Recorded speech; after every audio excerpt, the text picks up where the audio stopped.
Gentlemen, I will be brief, but I believe that what we're about to do here is so damaging to the people of our state and to this very small percentage of our society that it's not responsible to sit in one seat and not speak up about it. If you have ever met a family that has a child that is transgender and listen to them with an open mind, tears will come to your eyes.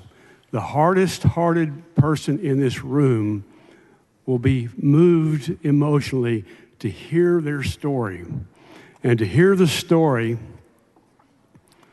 in the case of a family with a child born as a boy, and yet knows somewhere in their heart that they're a girl. And to hear the father say, I wanted my son to be a boy. I wanted him to man up. I wanted him to be macho. I wanted him to be like I am. But from the earliest time, he said, I'm a girl. I don't want boy toys. I want girl toys. I don't want boy clothes. I want girl clothes. Now, this is a mystery. And all you folks that see a great deal of your lives through religion, you know as well as I do, life is a mystery. We can't figure these things out. And people devote their entire lives to studying these kinds of mysteries and trying to figure them out to the extent that somehow they can provide relief to those who are suffering in the midst of these mysteries. Now, we have to keep that in mind as we analyze this. Representative Oliverson is not an expert and doesn't claim to be an expert. He's an anesthesiologist. I have great respect for him, not only his career, but his legislative accomplishments. But he is not an expert in this area. One would have to give their entire career to this area to know about it and to become an expert in this area.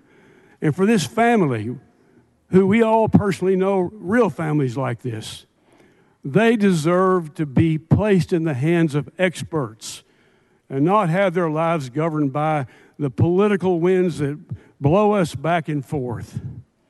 You know, that is exactly where we find ourselves tonight. We have access to those experts, and we have access to those experts right now in real time.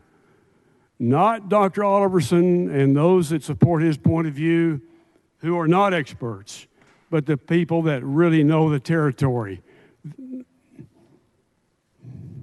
The American Medical Association, the American Osteopathic Association, the American Psychiatric Association, the American Psychological Association, the American Public Health Association, the American Academy of Child and Adolescent Psychiatry, the American Academy of Pediatrics, the American College of Obstetricians and Gynecologists, the Pediatric Endocrine Society.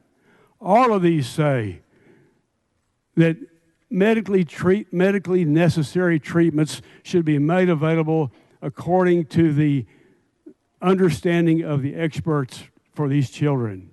That's who we should be listening to, not to the people who this year are concerned about this issue and next year will be concerned about another issue. What is the first rule of medicine? Do no harm. And yet we're watching harm being done all over the United States as we deal with this temporary political issue. I just ask you to stop and think about what it means. We heard a lot of words about medical irresponsibility a moment ago.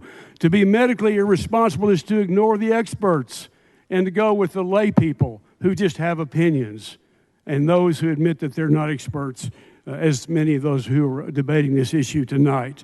Let's do what is politically responsible.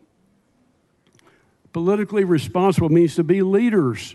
It means to go home and say, look, this is complicated. I'm not sure what this is all about, but I know this. I don't know as much as all the people on this list right here, whose names I just read to you. They're the ones that know what to do. They're the ones that ought to be making the decisions in this area, not a bunch of folks who are in politics like you and me. I urge you to look into your hearts and to vote against this bill and do the right thing for these little kids and for their mothers and fathers and not deliver any more anguish into their lives. Please vote no.